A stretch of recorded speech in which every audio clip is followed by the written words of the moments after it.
नमस्कार दोस्तों। आज हम आपको इतिहास के उन खौफनाक पन्नों की सैर पर ले चलेंगे जिनके बारे में सुनकर ही रोंगटे खड़े हो जाते हैं। प्राचीन युग में न्याय और सजा का तरीका बेहद क्रूर और दर्दनाक हुआ करता था। इन सजाओं का मकसद सिर्फ अपराधियों को दंडित करना ही नहीं बल्कि समाज को डराना भी था। तो चलिए जानते हैं दुनिया भर में इस्तेमाल किए गए इन भयानक तरीकों के बारे में। सबसे पहले बात करते हैं स्पाइक आयरन बॉक्स की। यह लोहे का एक ऐसा बॉक्स होता था जिसके अंदर की दीवारें पर तेज लोहे के कांटे लगे होते थे और अपराधी को इस बॉक्स के अंदर खड़ा करके बंद कर दिया जाता था। यह बॉक्स इतना छोटा होता था कि अपराधी न तो ठीक से खड़ा रह सकता था और न ही बैठ सकता था। यदि वह बैठने की कोशिश करता तो कांटे उसके शरीर को चीर देते और अगर खड़ा रहता तो कांटों की चुभन से खून बहने लगता था। इस सजा में दर्द और खून की कमी के कारण कई बार अपराधी की मौत हो जाती थी। अब बात करते हैं गुदगुदी से दी जाने वाली सजा की। यह तरीका जितना साधारण लगता है उतना ही खतरनाक है। प्राचीन रोमन साम्राज्य में अपराधियों को पेड़ से बांधकर उनके तलवों पर नमक लगाया जाता था। इसके बाद बकरी उनके तलवे चाटती। शुरू में गुदगुदी होती लेकिन धीरे धीरे यह गुदगुदी असहनीय दर्द में बदल जाती। वह धीरे धीरे त्वचा छीलने लगती और अपराधी दर्द से दम तोड़ देता था। अब बात करते हैं बांस से दी जाने वाली सजा की। क्या आप जानते हैं कि बांस जो एक तेजी से बढ़ने वाला पौधा है जो एक समय अपराधियों को टॉर्चर करने के लिए इस्तेमाल किया जाता था। बांस एक रात में लगभग 2 फीट तक बढ़ सकता है। इस गुण का इस्तेमाल सजा देने वाले लोग बेहद निर्दयी तरीके से करते थे। अपराधी को बांस के छोटे छोटे पौधों के ऊपर बांध दिया जाता था। बांस का ऊपरी सिरा तेज और नुकीला बना दिया जाता था। जब बांस तेजी से बढ़ता तो यह अपराधी के शरीर को चीरता हुआ ऊपर की ओर निकल जाता। दर्द इतना असहनीय होता कि अपराधी का जीवित बचना नामुमकिन था। यह धीमी और असहनीय मौत का तरीका था।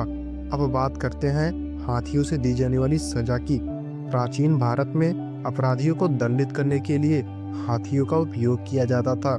हाथियों को विशेष प्रशिक्षण दिया जाता ताकि वे अपराधी के शरीर को धीरे धीरे कुचले और तुरंत जान न लें। अपराधी को जमीन पर बांध दिया जाता था और प्रशिक्षित हाथी को बुलाया जाता। हाथी अपराधी के हाथ और पैर को धीरे धीरे कुचलता था लेकिन ध्यान रखता था कि उसकी मौत तुरंत न हो। इस धीमी प्रक्रिया में अपराधी असहनीय दर्द और पीड़ा सहता और अंततः दम तोड़ देता था। अब बात करते हैं धातु के बैल से दी जाने वाली सजा की। प्राचीन ग्रीस में इस्तेमाल किए जाने वाला यह तरीका बेहद दर्दनाक था। अपराधी को धातु से बने एक बैल के अंदर बंद कर दिया जाता था। बैल के आकार का यह ढांचा अंदर से खोखला होता था। इसके नीचे आग जलाई जाती जिससे धातु गर्म हो जाती। अपराधी अंदर बैठे बैठे गर्मी से झुलसने लगता और उसका शरीर धीरे धीरे जलने लगता था। बैल का आकार इस तरह बनाया जाता था कि अपराधी की चीखें न सुनाई दे और यह टॉर्चर न केवल दर्दनाक था बल्कि यह अपराधी के मानसिक धैर्य को भी पूरी तरह तोड़ देता था। अब बात करते हैं शेर व बाघ से दी जाने वाली सजा की। रोमन साम्राज्य में अपराधियों को शेर, बाघ या भेड़ियों के साथ एक बंद घेरे में डाल दिया जाता था। अपराधी जानवरों से खुद को बचाने की कोशिश करता लेकिन अंततः मौत उसका इंतजार करती थी। कई बार अपराधियों को जहरीली चींटियों के पिंजरे में डाल दिया जाता था जो उन्हें काट काट कर मार देती थी और यह एक सार्वजनिक तमाशा होता जिसे लोग देखना पसंद करते थे। अब बात करते हैं जिंदा दफन करने वाली प्रक्रिया की। प्राचीन काल में जिंदा दफन करना भी एक आम सजा थी। अपराधियों को जमीन में गड्ढा खोदकर उसमें डाल दिया जाता और धीरे धीरे मिट्टी को ढक दिया जाता था जिससे अपराधियों का दम घुटने लगता और घबराहट की वजह से मौत हो जाती थी। कई बार अपराधियों को खौलते तेल में भी डाल दिया जाता था और तेल में झुलसकर उनका मौत हो जाता था। तो दोस्तों, यह थे प्राचीन काल के कुछ खौफनाक टॉर्चर के तरीके। यह सुनकर हमें एहसास होता है कि इंसानियत ने कितनी प्रगति की है।